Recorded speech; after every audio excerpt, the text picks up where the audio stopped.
হাদিসের মধ্যে লেখা আছে, তিরমিজি শরীফের মধ্যে লেখা আছে, নবী পাকের জানাজার নামাজ কিন্তু আমাদের জানাজার মতো হয় না। এই নবী পাকের কলমা পড়নে वाला উম্মতিরা শুনুন, আমার মা বোনেরা শুনুন, কিয়ামতের ময়দানে কবরে যিনি আমাদেরকে বাঁচাবেন, কায়নাতের মালিক ও মুখতার নবী পাক সাল্লাল্লাহু আলাইহি ওয়াসাল্লাম ইন্তেকাল শরীফের 3 দিন আগে বলেছিলেন, এই আমার সাহাবা, এই আবু বকর সিদ্দিক রাদিয়াল্লাহু তাআলা আনহু, এই ওমর রাদিয়াল্লাহু তাআলা আনহু, এই উসমান গনি রাদিয়াল্লাহু তাআলা আনহু, এই মাওলা আলী মুশকিল কুশা রাদিয়াল্লাহু তাআলা আনহু, শোনো, আমি নবী মুস্তাফা আমি ইন্তেকাল করলে আমার জানাজার নামাজ যেভাবে তোমাদের আমার উম্মতকে আমি পড়িয়েছি, এইভাবে আমার জানাজার নামাজ পড়াইবে না। কারণ আমি যখন ইন্তেকাল করব, আমাকে আমার মাজার পাকে শুইয়ে দেবে, আর 3 দিন পর্যন্ত আমার উপর দরুদ সালাম একে একে পড়ে জিয়ারত করে তোমরা চলে যাবে। সবার জিয়ারত শেষ হয়ে যাওয়ার পরে আমার কবর পাকের উপরে তোমরা মাটি মোবারক ছড়িয়ে দাফন করে দেবে। আরে জোরে বলুন না, নবী পাক সাল্লাল্লাহু আলাইহি ওয়াসাল্লামের জানাজার নামাজ হয় না। শেষ সাহাবী, যে সাহাবী শেষবার জিয়ারত করে নিচ্ছেন, তারপরে আমার নবী পাককে দাফন করে দেওয়া হবে গো। ওই সাহাবীর নাম হযরত ফাজিল ইবনে আব্বাস রাদিয়াল্লাহু তাআলা আনহু। তিনি বর্ণনা দিচ্ছেন, আমি শেষবার যখন কায়নাতের মালিক ও মুখতার নবী পাককে যখন আমি জিয়ারত করছি, দরুদ ও সালাম পড়ছি, আমি কি দেখছি? আরবিতে হাদিসে পাকটা শুনুন, আরবি ভাষায় পড়ছি, বাংলায় তরজমা করে দেব। হযরত ফাজিল ইবনে আব্বাস বলেন, রাইতু শাফাতাইহি ইয়াতাহাররাকু ফাকানাইতু উজরি ইনদাহা শানাতু ওয়া হুয়া ইয়াকুল আল্লাহুম্মা গফির লি উম্মতি। জোরে বলুন। হাদিসে পাক মুসলিম শরীফ, তিরমিজি শরীফের রওয়ায়াত, রাইতু শাফাতাইহি ইয়াতাহাররাকু ফাকানাইতু, রাইতু মানে আমি দেখলাম, শাফাতুন মানে ঠোঁট, শাফাতাইহি রাসূলের পাকের ঠোঁট মোবারক দুটো আমি দেখলাম কবর শরীফে শুয়ে, ইয়াতাহাররাকু হিলছে, আস্তে আস্তে কি যেন বলছে। আমি মনে ভাবলাম আমায় হয়তো কিছু কথা বলবে। আমি কবর পাকে নামলাম, রাসূলের পাকের ঠোঁট মোবারককে আমি কান মোবারক দিয়ে শুনলাম, দয়ার নবী আমার, মায়ার নবী আমার কবরে শুয়ে উম্মতের জন্য কেঁদে আল্লাহকে বলছে, আল্লাহ আল্লাহুম্মা গফির লি উম্মতি, আল্লাহ আমার উম্মতকে তুমি ক্ষমা করে দাও।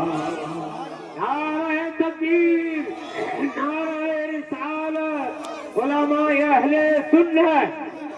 সেই জন্য আমি পড়ছি, নবী পাক আমাদের জন্য কাছে আজো, আর আমরা নবী পাক সাল্লাল্লাহু আলাইহি ওয়াসাল্লামের উম্মতি ভালো পথে চলবো।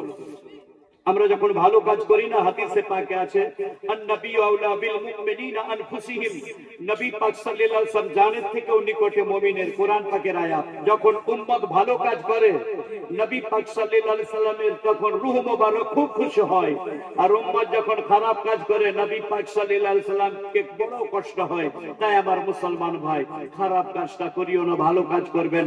সে নবী পাক সাল্লাল্লাহু আলাইহি ওয়াসাল্লাম আজও কাঁদছেন, তাই আমি তাই পড়ছি হাদিসে পাককে লক্ষ্য করে, উম্মতের মায়ায় নবী কাঁদে যারে যার, মাফ করে দাও ওগো আল্লাহ উম্মত গুনাহগার, মাফ করে দাও ওগো আল্লাহ উম্মত গুনাহগার। শেষ মিসরা পড়ে আহলে বায়াতের শানে পড়বো।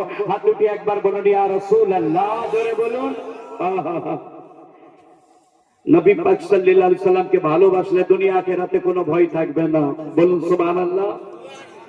সেই নবীকে বাসলে ভালো, সেই নবীকে বাসলে ভালো, যারা ভালোবাসবে তাদের জন্য।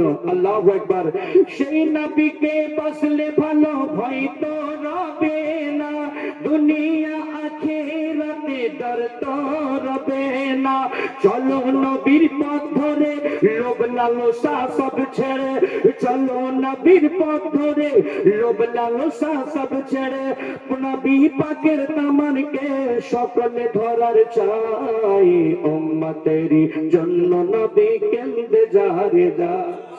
আচ্ছা ভাই তাকরীর করব, বেশি রাত হয়ে গেছে। ইমাম হোসেন পাক আলাইহিস সালামের শানে আমি পড়ি, যখন উনি কারবালায় যাচ্ছেন, যখন ঘোড়া ফিরে চলে এলো, সেই সম্পর্কে আপনাদেরকে আমি কালাম শোনাবো, শুনবেন? আর জোরে বলুন। যখন ঘোড়া চলে এলো ফিরে, তখন ইমাম হোসেন পাকের পরিবার বর্গ ঘোড়াকে প্রশ্ন করতে লাগলো, ঘোড়া তুমি এত তীর খেয়ে ইমাম হোসেন পাক আলাইহিস সালামকে কোথায় রেখে আইলে? তখন সেই করুণা দৃশ্যকে লক্ষ্য করে পড়ছি, কোরআন হাদিসের আলোচনা করব। মাশাআল্লাহুল আজিজ। বইলাদের রনের ঘোড়া হোসেন কই আছে, বাংলাদেশি ধনে পড়ছে।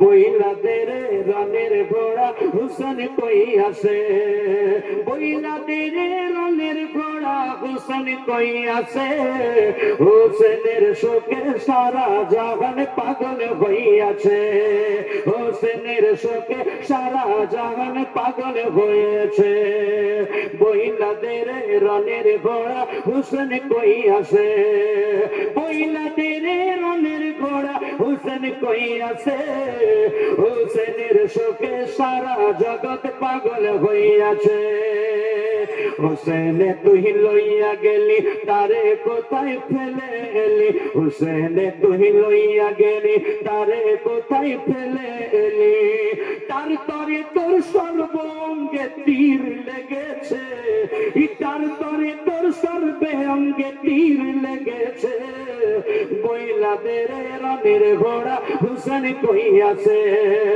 বইলাদের রনের ঘোড়া হোসেন কই আছে, হোসেনের তরে হোসেনের শোকে সারা জগৎ পাগল হয়েছে, বনের যত পশু পাখি করে না তারা টাকা ডাকি, বনের যত পশু পাখি করে না তারা টাকা ডাকি, হোসেনের শোকে মুখে তারা তালা লাগাইছে, হোসেনের শোকে মুখে তারা তালা লাগাইছে, আর বইলাদের রনের ঘোড়া হোসেন কই আছে, আসমান জমিন লোহ কলম হোসেনের শোকে করে মাতম, আসমান জমিন লোহ কলম হোসেনের শোকে করে মাতম, আল্লাহর আরশ হোসেনের শোকে হিলে গিয়েছে, আল্লাহর আরশ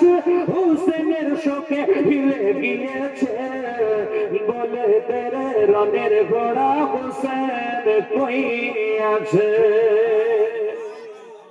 ভাইরা আমার, আমি আয়াতে কারিমা পড়েছি আহলে বায়াতকে লক্ষ্য করে, কিছুক্ষণ বলবো যে আহলে বায়াতের উসিলায় আজকে আমরা নামাজ পড়ছি।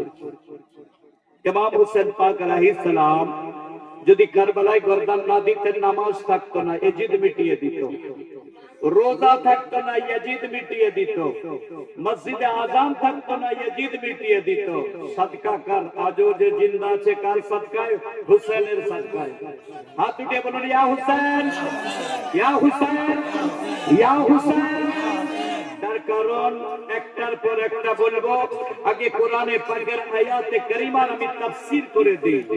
আয়াতে কারিমা আপনাদের কাছে আমি পাঠ করেছি, ইন্নামা ইউরিদুল্লাহু লিইউযহিবা আনকুমুর রিজসা আহলাল বাইতি ওয়া ইউতাহিরাকুম তাতহীরা। আল্লাহ কোরআন পাকে বলেন, আমার নবী, আমার মাহবুব সাল্লাল্লাহু আলাইহি ওয়াসাল্লাম, আমি আল্লাহ তোমার আহলে বায়াতকে পাক করে দিয়েছি, তোমার আলীকে পাক করে দিয়েছি, তোমার বেটি ফাতেমা রাদিয়াল্লাহু তাআলা আনহাকে পাক করে দিয়েছি, হাসান ও হুসাইনকে আমি আল্লাহ পাক করে দিয়েছি। জোরে বলুন, মাজালকে বলুন। অনেকে প্রশ্ন করে, সুন্নিরা, আমরা সুন্নি, মুহররমের মাস এলে বলে ওরা কি করে জানেন? বলে ইয়া হুসেন, ইয়া হুসেন বলে চিৎকার করে, বলে এটা কি কোথায় লেখা আছে নাকি? আমি বলি, ও মৌলভী সাহেব, আপনি কোরআন পাক পড়ে দেখুন না, কোরআন পাকে পরিষ্কার আল্লাহ বলছেন, কুল্লা আসআলুকুম আলাইহি আজরা ইল্লাল মুআদ্দাতা ফিল কুরবা। আল্লাহ বলছেন, আমার নবী সাল্লাল্লাহু আলাইহি ওয়াসাল্লাম তুমি তোমার উম্মতদেরকে বলে দাও তারা যেন তোমার আহলে বায়াতকে मोहब्बत करे, আলী কে मोहब्बत करे, ফাতেমা কে ताजीम करे, হাসান ও হুসাইন কে मोहब्बत करे। তাহলে হাসান হুসাইনকে मोहब्बत করতে কে বলেছে? জোরে বলুন, উত্তর দেন। কে বলেছে? আল্লাহ। আল্লাহ কোথায় বলেছে? কোরআন পাকে। আল্লাহ কোথায় বলেছে? আরে জোরে বলুন না, বাংলা ভাষা বুঝেন না, উর্দু বলবো, কোরআন পাকে। তাহলে কোরআন মানেন কি মানেন না? তাহলে কোরআন যদি আপনি মানেন তাহলে আহলে বায়াতকে আপনাকে मोहब्बत করতে হবে, কারণ আহলে বায়াতকে मोहब्बत করতে আল্লাহ কোরআনে পাকে বলেছেন। আহলে বায়াতকে मोहब्बत করতে আল্লাহ কোরআন পাকে বলেছেন, কুল্লা আসআলুকুম আলাইহি আজরা ইল্লা মুআদ্দাতা ফিল কুরবা। আল্লাহ বলেন, আমার মেহবুব তোমার উম্মতকে বলে দাও, আমার বান্দাদেরকে বলে দাও, তারা যেন তোমার আহলে বায়াতকে मोहब्बत করে। জোরে বলো। তাহলে কোরআন মানবে তো আহলে বায়াত মানতে হবে। কিন্তু নবী পাক সাল্লাল্লাহু আলাইহি সাল্লাম, দেখুন আমার মা মারা গিয়েছে, ইন্তেকাল করেছে, আপনাদের অনেকের মা চলে গেছে, আমার বাবা গেছে, বাপ গেছে, আপনাদেরও গিয়েছে।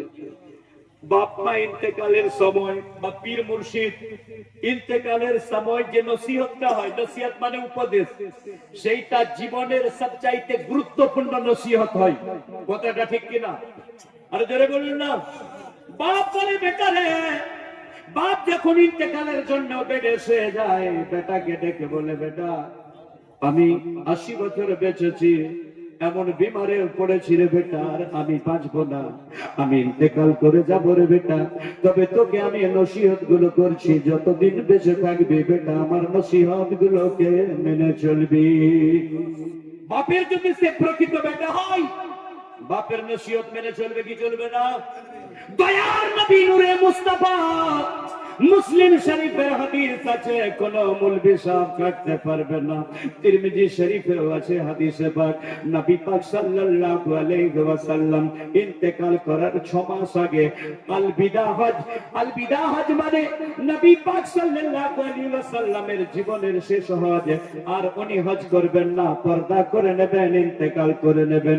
তাই নবী পাক সাল্লাল্লাহু আলাইহি ওয়াসাল্লাম হজের ময়দানে হাজার হাজার সাহাবী, 90,000 সাহাবীর সন্নিকটে নবী পাক আমার উটনির উপর সওয়ার হয়ে বলতে লাগলেন, এ আমার হাজার হাজার সাহাবী, আমি তোমাদের সঙ্গে এই হজটাই আমি শেষ হজ করলাম, আগামী বছর আমি আর হজ করব না। হযরতে আবু বকর সিদ্দিক রাদিয়াল্লাহু তাআলা আনহু কাঁদতে শুরু করলেন, অর্থাৎ বুঝে নিলেন নবী পাক সাল্লাল্লাহু আলাইহি ওয়াসাল্লাম আগামী বছর আর আসবেন না, মানে ইন্তেকাল করে যাবে। হায় হায় করে কাঁদতে লাগলো নবী পাক সাল্লাল্লাহু আলাইহি ওয়াসাল্লাম। তারপরে বললেন, এই আমার সাহাবী তোমরা শোনো, আমি দুনিয়া থেকে পর্দা করার পর তোমাদেরকে আমি দুটো নসিহত করে যাই, সেই দুটো নসিহত তোমরা মেনে চলবে, তাহলে তোমরা পথভ্রষ্ট হবে না, তোমরা গুমরাহিতে যাবে না, তোমাদের ঈমান মজবুত থাকবে। তারপর নবী পাক আমার বলতে লাগলেন, আউয়ালু কালামুল্লাহি ফিল হুদা ওয়ান নূর, তার মধ্যে প্রথম আমি আল্লাহর কোরআনকে রেখে যাচ্ছি, তোমরা কোরআনকে মজবুত করে ধরে থাকবে, তাহলে তোমরা গুমরাহ হবে না। ওয়াসানি, আর দ্বিতীয়টা আমি বলছি, উযাক্কিরুকুমুল্লাহ ফি আহলি বাইতি, উযাক্কিরুকুমুল্লাহ ফি আহলি বাইতি, উযাক্কিরুকুমুল্লাহ ফি আহলি বাইতি। নবী পাক নিজের সাহাবী, নিজের আহলে বায়াতের কথা বলতে লাগলেন। আহলে বায়াতের কথা একবার বলে বন্ধ করলেন না, 3 বার বললেন। বললেন, আমার সাহাবীরে, কোরআন পাকের সাথে আমার আহলে বায়াতকে মজবুত করে ধরে রাখবে, আমার আলীকে মজবুত করে ধরে রাখবে, আমার হাসান হুসাইনকে মজবুত করে ধরে রাখবে, আমার বেটি ফাতেমাকে তাজিম করবে, তাহলে তোমরা কোনদিন গোমরাহ হবে না। যারা বলো, তাহলে নবী পাক সাল্লাল্লাহু আলাইহি সাল্লামের শেষ নসিহতটা হচ্ছে গুরুত্বপূর্ণ। তাহলে এদিকে কোরআনে আল্লাহ বলছে আহলে বায়াতকে मोहब्बत করো, এদিকে প্যারে নবী নূরে মুস্তাফা সাল্লাল্লাহু আলাইহি সাল্লাম ইন্তেকাল শরীফ করার আগে আহলে বায়াতের গুরুত্ব বর্ণনা করে দিয়ে আহলে বায়াতকে কে কে মানবেন শুনুন তো, হাত উঠান তো। আহলে বায়াতের শানে শুনুন,